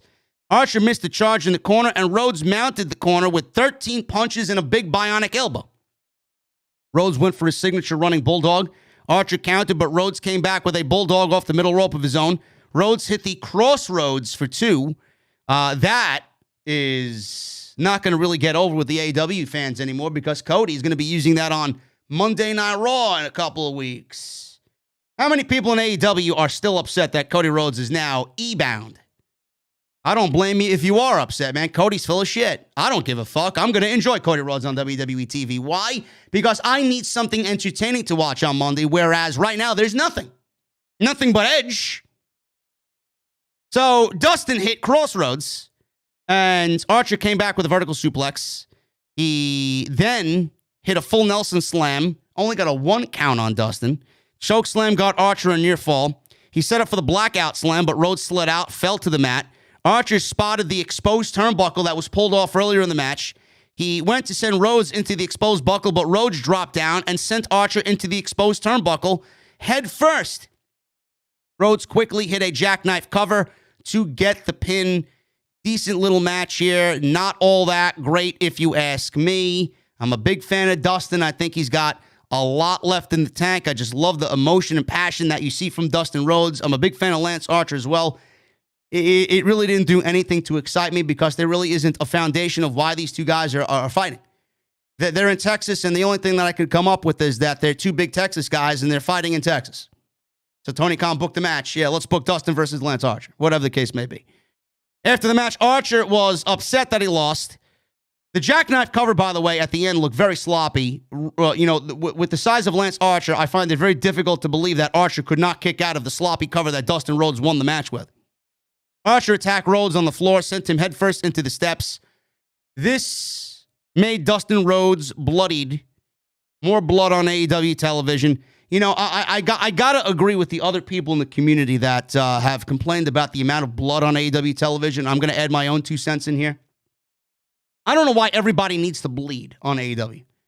Really, we've seen it twice at Revolution, and granted, one of them was in a dog collar match, but the other one was Bryan and Moxley. And now they said before the match even got there at the pay-per-view that somebody was going to bleed. So I guess it really constitutes, for the feuds that they were giving us going into Revolution. But everybody just fucking bleeds on AEW. Less is more. The more times you do it, the less impactful the blood spots are going to be. So less on the blood and do it when it really counts and do it when it really matters. It's going to be more impactful when you do it. That's just the way I feel. So he bloodied Dustin Rhodes. The other members of the Rhodes Wrestling Academy came out to save Dustin, but Archer destroyed them. Archer put Rhodes through a ringside table with a chokeslam to end the segment. So obviously Lance Archer is upset that Cody Rhodes signed with WWE and took it out on his brother Dustin. That's the only thing I could come up with here. Decent little opening match, but really nothing all that memorable. Jay Lethal was interviewed, and Lethal said he had 2 blemishes on his AEW record, but the guys that beat him, Ricky Starks and Adam Cole, had to cheat to do it. He also lost to Sammy Guevara on his debut, but that doesn't really seem to be bothering him so much because I guess Sammy Guevara beat him clean. So he's got 3 blemishes on his record. Lethal says there has to be a better way. Feels like he's maybe undergoing a character change or a gimmick change or some sort of direction on AEW. Listen, more Jay Lethal on my television is a good thing. More Jay Lethal on AEW television, that gets a thumbs up from me. Fuego del Sol is in the ring. He cuts a promo. And he cuts a promo thanking fans for their support. Maybe he got confused. Maybe he thought this was Dark. Maybe he thought this was AEW Dark Elevation. I don't know. What is he doing out here? Thanks, fans, for the support. Lights go out. And then all of a sudden we see Buddy Matthews and a spotlight on Buddy Matthews. We see Brody King, spotlight on Brody King. And then Malachi Black, spotlight on Malachi Black. The way that they introduced the House of Black here in this segment was fucking great, man. Love the visuals of the House of Black. Awesome stuff. So Buddy Matthews launched Del Sol into a knee strike from Malachi Black. Brody King destroyed Del Sol with a Fire Thunder driver, and the House of Black left. But before they left, they were confronted by the Dark Order. Evil Uno and Stu Grayson, along with John Silver and Alex Reynolds of the Dark Order, confronted the House of Black. Listen, TK, man, we need those Trios championships stat. We need those Trio championships pronto, bro. Seriously. Give me Evil Uno and Stu Grayson along with John Silver versus the House of Black any day of the week, man. Should be an absolute banger. Dan Lambert and the Men of the Year. They cut a promo on the back. Lambert is wearing the Co-TNT Championship, even though Sammy Guevara and Tay Conti said that they had sex on it, or sex with it, and there's some sort of unknown substance on the TNT title. Didn't stop him from wearing it tonight. Lambert declares the TNT title is no longer subject to open challenges, and if somebody wants a title shot, they're going to have to show Scorpio Sky that they've earned it. Scorpio Sky said that the open challenges are now an afterthought. Red Dragon defeated the Dark Order. This was Alan Angels and number 10. 7 minutes gives Red Dragon another victory on their record. Angels hit O'Reilly with a leg lariat and Bobby Fish with a spin kick. Angels went for a Northern Light suplex on O'Reilly, but he countered into a guillotine, did O'Reilly. Number 10 broke that up by giving Fish a spine buster on O'Reilly. Red Dragon came back, twisting 10's mask around so he couldn't see, and then hit him with the high-low. They finished off with chasing the Dragon, and that was it for the pin. After the match, Fish and O'Reilly continued beating down on the Dark Order. Jurassic Express came in to make the save. While that was going on, Adam Cole, like the Repo Man, came in and stole the AEW Tag Team title. So we now have Adam Cole confiscating the AEW World Championship and the AEW Tag Team Championship. So the Undisputed Elite, which is now trademarked by AEW, so you now know what their name is going to be, have now stolen the Tag Team and World Championships of All Elite Wrestling. Gotta love it. I didn't know Adam Cole was such a fucking thief, man. Maybe they're taking tips from Bruce Pritchard. You know, Bruce Pritchard likes to steal, too. How many thievery storylines have we saw on SmackDown and Monday Night Raw as of late? A lot. Baron Corbin's crown, Boogs' guitar, and what else? Jinder Mahal's motorcycle, Drew McIntyre's sword, our time watching Raw. He steals all over the place, man. It's unbelievable. Nyla Rose defeated Madi Wrenkowski. Kelly Kapowski. Beast Bomb ended in 30 seconds. Complete and utter squash. This is the type of match that Nyla Rose should have always been in, man. But I'm not really all that excited about Nyla Rose and Thunder Rosa. I'm not. First of all, it's disrespectful to Thunder Rosa that the woman doesn't even get to fucking cut a promo 1 week after winning the AEW Women's Championship in her hometown in a steel cage match against Britt Baker, number one. Number two, I don't like the fact that Nyla Rose has been involved with every new champion that there's been. We got Sheeta.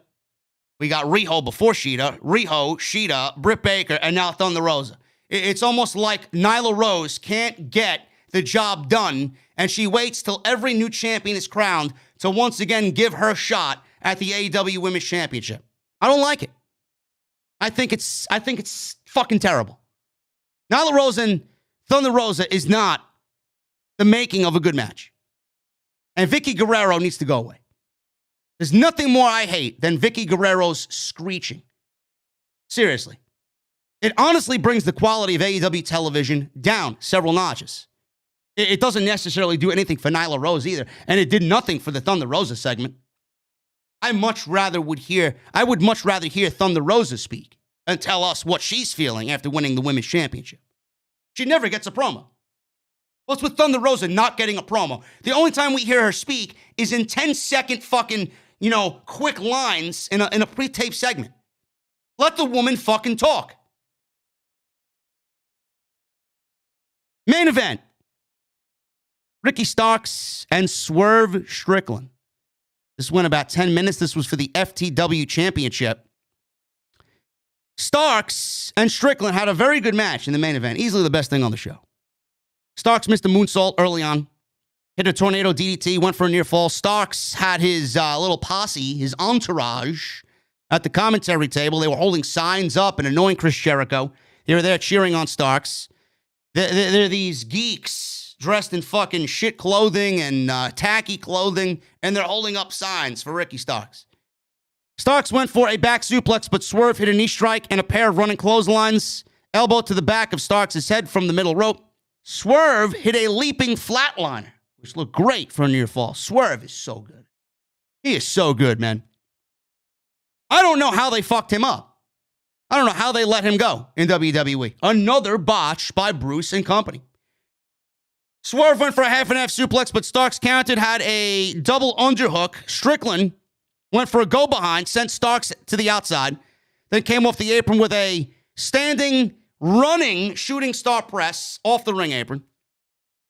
Strickland hit a double stomp off the top rope. It looked more like a sit-out splash off the top rope, a banzai drop off the top rope. Starks kicked out at a 2. Starks countered a suplex attempt with a roll-up. Starks then sent Strickland to the floor. Powerhouse Hobbs came out of nowhere with a body block on Swerve behind the referee's back. Hobbs looks great. Threw Strickland back in the ring. Starks hit a Rochambeau with a 1, 2, 3. So the outside interference from Will Hobbs is enough to get Ricky Starks the victory. Yes, Jesse, I will talk about Hook. Thank you for reminding me, bro. It's not in my notes because the segment ended in about 40 seconds. So Hobbs was enough to get Starks the victory. And Starks got the Rochambeau on Swerve Strickland, giving Swerve his first loss. I don't really mind Swerve losing. I don't. It definitely feels more like you got in AEW, and now you got to work your way from the bottom to the top type of loss for Swerve Strickland. It is going to be a humbling experience. You're not going to come in here and you're not going to fucking immediately go for the top spot and get all the title shots and go undefeated.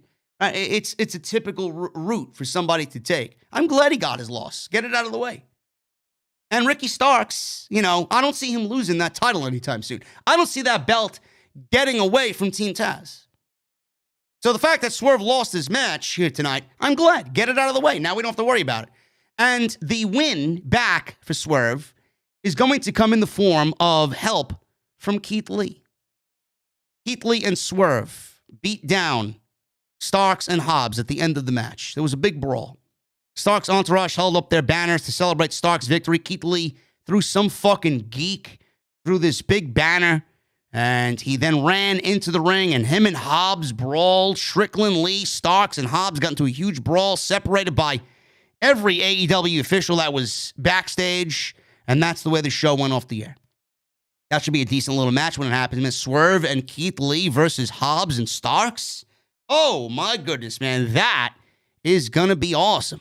It really is going to be awesome when that happens. Seriously. We got, what's his name? Hook. Hook is out there. If you guys want me to talk about Hook, where are my hookers at? In the chat. Hook is out there, and QT Marshall ushers him out. He's got this QT Marshall award, this big award for him, appreciation award. And he's out there with Mr. Bailey, Aaron Solo, or ex-Mr. Bailey, Aaron Solo. And QT's going on about how he wants to give Hook this award. Hook comes out, and he is wearing this gray hoodie. He's got his Hook mean mug on. He's got this hoodie on, right? And he comes out. He looks like he just rolled out of fucking bed. Did not want to be there. He gets in the ring. He's listening to QT Marshall mouth off at him. He knows it's all bullshit. So QT holds up the award for Hook to accept. He takes Aaron Solo, and he takes Aaron Solo's head and smashes Solo's head into the award, smashing the glass. Solo is laying on the mat, knocked out from this shot, and QT standing there stunned, and Hook without breaking any sort of character. You saw him wanting to smile. You saw Hook wanting to smile, but he kept his composure. Walked out of the ring and just left. That was it. Hook said, fuck your award, QT. I don't need it. I'm going to the strip club, and I'm going to have a bunch of hookers dancing all over me, man. Fuck your award.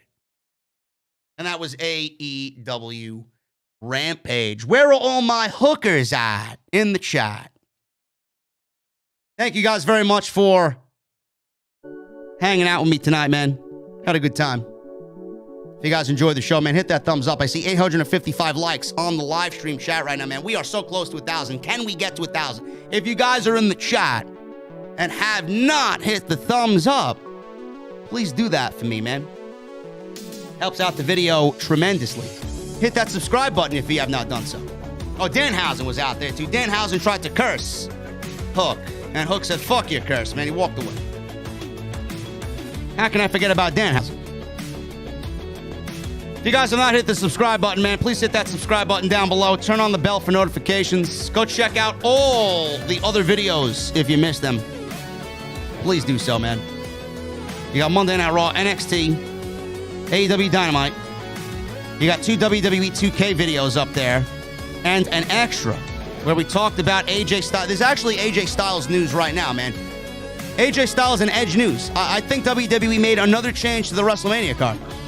Originally, WWE had AJ Styles and Edge advertised for Sunday, but those plans changed, and its date was decided to be on Saturday. WWE announced the match would happen on Saturday. However, now the match is back on Sunday, according to Michael Cole on SmackDown. As of the writing, the match is still listed on Saturday on WWE.com. I don't know where the fucking match is going to take place, man. The only reason why they're moving it is because they're trying to determine where they're going to put Cody and Rollins. I don't know why they just don't do Cody and Rollins along with Edge and Styles on night 2. Because night 2 is looking fucking terrible, man. Holy shit. Have you guys seen night 2? That's the problem with a 2-night WrestleMania, man. If this was one show, it probably wouldn't look as bad as it does now. But you split this show into 2 nights, man. Holy shit. What a complete disaster. Don't even feel like WrestleMania at that point. But that's WWE's fault. Nobody's fault but their own. Go check out all the other videos that you might have missed, man. Follow me on social media at JDfromNY206. That's Twitter and Instagram. And like I said, hit the thumbs up and hit that subscribe button, man. I appreciate you guys very much. Let's get into the Super Chat. Super Chats are open. Last call at the bar, man. Get them on in. Joseph Taylor with a $2 Super Chat. Favorite Triple H match and moment. Favorite Triple H match was the 2008 SummerSlam, I believe it was. What was it? The 3 stages. What did they do that match? The 3 stages of hell? No, that was the unsanctioned match. They did the 3 stages of hell in Armageddon at 2007, I believe, right? Or was it that same year? I'm bad with the years, man, but the unsanctioned match with Shawn Michaels at SummerSlam. The same SummerSlam where it was Lesnar and The Rock for the WWE title. That's my favorite Triple H match. Tony Brown with a $9.99 super chat. Made me hungry, JD. There's a lot of booty meat tonight, Tony Brown. I know you, bro. I see you. I see you, man.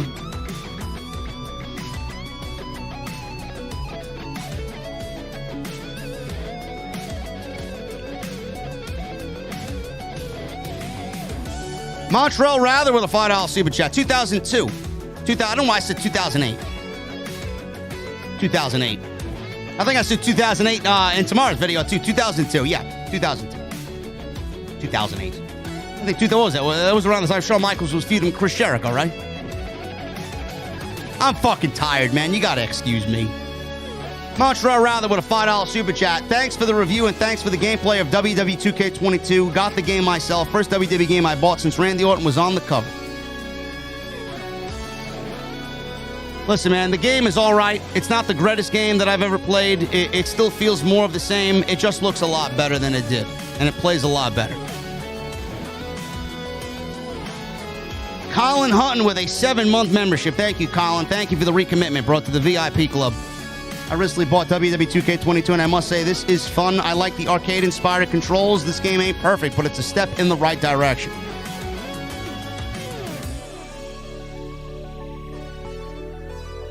Aaron King with a $4 super chat. Watching Ring of Honor Supercard of Honor next week instead of SmackDown. I am as well, man. There will be a Ring of Honor Supercard of Honor post-show on the podcast. I think that would be a lot more entertaining for you guys than a regular SmackDown episode. John A with a $1.99 super chat ×2. Who is on your Mount Rushmore of wrestling? Stone Cold Steve Austin, Bret the Hitman Hart, The Undertaker, and Shawn Michaels. Do you have a wife and kids? Just curious. No. Dr. Strangelove with a $5 super chat. Canadian Stampede 1997 or SummerSlam 1997? Better movie director, Steven Spielberg or Martin Scorsese? SummerSlam 1997 all the way, and Steven Spielberg.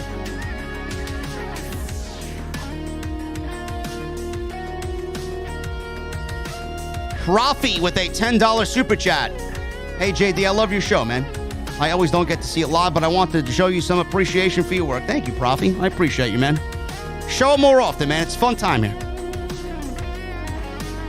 Smelly Wrestling Geek with a 7-month membership, man. Thank you for the recommitment to the VIP club, bro. Rest in peace, Taylor Hawkins of the Foo Fighters. Another incredible rock talent gone too soon. What the fuck happened there, man? Why did he pass away? And what is with the deaths so far this year, man? MGM Bowling with a $4.99 super chat. Been watching your old reviews from the last week, man. I missed outs. Those were hilarious. Glad I'm here now, though, man. MGM. Glad to have you in the venue, bro. AEW Mark 2018 with a 6-month membership. Pray for the Food Fighters. Guy said Food Fighters. It's Foo Fighters, bro. F-O-O, not F-O-O-D. Pray for the Foo Fighters. Their drummer just passed away. I believe Tony Storm or Ember Moon will debut on Wednesday. Maybe Mia Yim.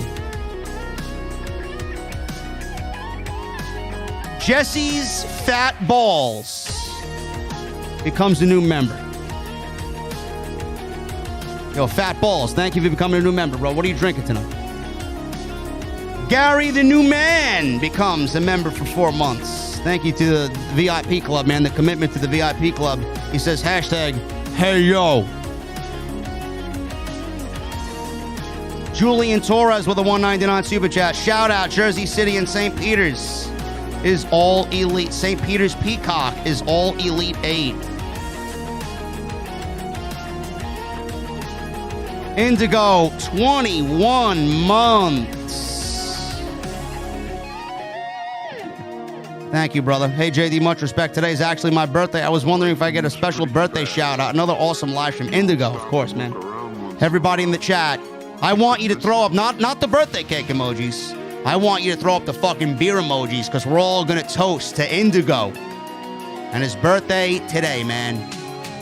Everybody in the chat, throw it up. Montreal Rather with a $2 super chat. Rich Holland is the male version of Nia Jax. Montreal, it's not Rich Holland, it's Ridge Holland, like the wallet. Ridge, R-I-D-G-E. Sean Stiggers with a $10 super chat. Hope you're doing well, JD. Do you think Roman should beat Brock Lesnar clean with no shenanigans? Absolutely. Montreal Rather with a $5 super chat. Wasn't Pete Dunne the guy that was dislocating people's ligaments and fingers in the Rumble a couple years ago and broke Drew McIntyre to his knees? I don't know, man. Was he? I don't remember that. I couldn't even remember fucking Shawn Michaels and Triple H from 2002. I said 2008. Jay Best with a $1.99. Your work has got me through so much. Thank you. Thank you, Jay Best. I love those comments, man. I wish more people knew about what the OTS family was going through, man. I appreciate those comments very much, man. Hope all is well with you. Captain Solo with a $5 super chat. Do you think Tommy Dreamer will ever be inducted into the WWE Hall of Fame? And what is your personal opinion of Gigi Dolan? She's one of my favorites. Tommy Dreamer will be inducted into the Hall of Fame when the time is right. And Gigi Dolan, not that big on her in-ring ability, but like you guys, yes, I am a fan. Matt Carney with a 5 in UK super chat. WWE makes sense when you view it like this. They are not chasing fans, but rather customers. They are McDonald's. Why do people eat there? God knows.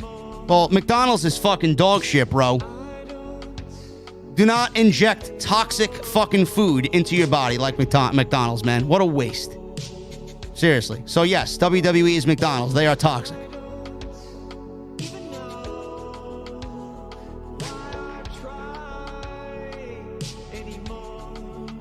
This guy spelled his name wrong. This guy changed his name for me 4 weeks ago and spelled my name wrong. Yeah, he spelled it with an I-E, Jesse. He spelled it the female way. It's like when people want to spell my name, Jerry, J-E-R-R-Y. They spell it with a G. G-E-R-R-Y. That's a woman's name. Captain Solo with a $2 super chat. The only way you can enjoy SmackDown is drunk. Even drunk, I'd still fucking rant about it the same way I do when I'm sober, bro. Man of 1,005 holds, $5 super chat. I was watching SmackDown at the bar, and during the Ronda and Charlotte segment, my bartender muted the TV. This is why you tip your bartender. Bro, I would have tipped him big time. Then I would have told him who I was and why I shit all over the WWE product, and I would point at the TV. World of Wrestling with a $5 super chat. Bro, you deserve a Purple Heart of Honor to even watch WWE. WWE makes me want to snap like Slipknot song. Laughing my ass off.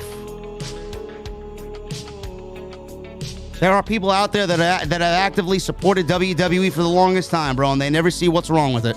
That's why you guys are here, man. That's why I'm the #1 live podcast in the community every fucking night, because I am honest with you and I never bullshit you. Jacob Donnelly, I fail to see how you're a new member, bro. It says you're a new member.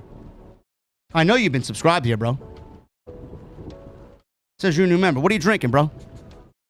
You've been in this chat longer than I've fucking been live, man. So what the fuck are you drinking? John A. with a $1.99 super chat. Thoughts on Kamala Harris? Sorry, but was curious. I don't talk politics. Fuck politics. James Crawford with a $1 super chat. No message. AJ Ulv with a $1 super chat. No message. Why are you guys being shy, man? You don't come to the venue to be shy. You come to the venue to get drunk and talk wrestling. Okay? Otis with a 5-month membership. Thank you, Otis. Oh, JD, I'm such a proud family member here in the venue. Oh, by the way, Jesse left the lights on Wednesday night. Love y'all. OTS for life. Jesse, let me find out you racking up the electric bill, bro. I'm going to dock you pay. Fucking guy.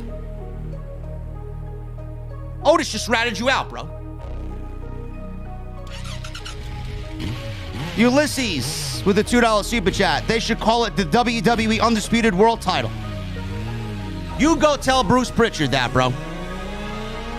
You go tell Bruce Pritchard that.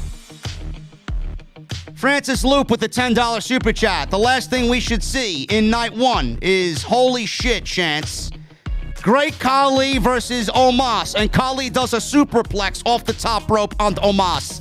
And it collapses the ring. Bro, are you drunk? Bro, are you drunk? And Mackie McClendon with a $1.99 super chat. Mackie McClendon says, rest in peace, Taylor Hawkins. Rest in peace, Taylor Hawkins. Yo, Jesse! Make sure the fucking lights are off tonight, bro. Seriously. Electric ain't sheet, man. And please, mop the fucking floor, man. I came in this morning and the floors were sticky. And don't blame it on Issa, okay? This fucking guy.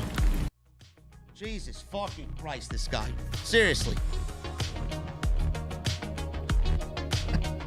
Anyway, guys. I'm about to get out of here, man. Thank you for a great live stream. I'm going to work on OTS 423 now. Hopefully for my VIPs, it'll be up in a little bit. Triple H retires. His influence to me, far greater as an executive, far greater as the father of NXT than what he did in his entire career, man. We talk about that tomorrow. Make sure you guys follow me on social media, JDfromNY206. Hit that thumbs up, hit that subscribe. Thank you for the super chats as always. And go check out all the other videos on the homepage, man. Tons of content for you. It's going to be a busy week, man. WrestleMania week's going to be crazy. But guys, I'm getting out of here. Let me get out of here, but I need two things before I go. Number one, I need those guitar emojis in the chat. My VIPs, I need those Mustang emojis. And that music, I need that fucking music on max, man. Guys, I'm getting out of here. I will see you all tomorrow for Off the Script 423, and then I'll be back live on Monday with WrestleMania Raw. I'll see you guys then.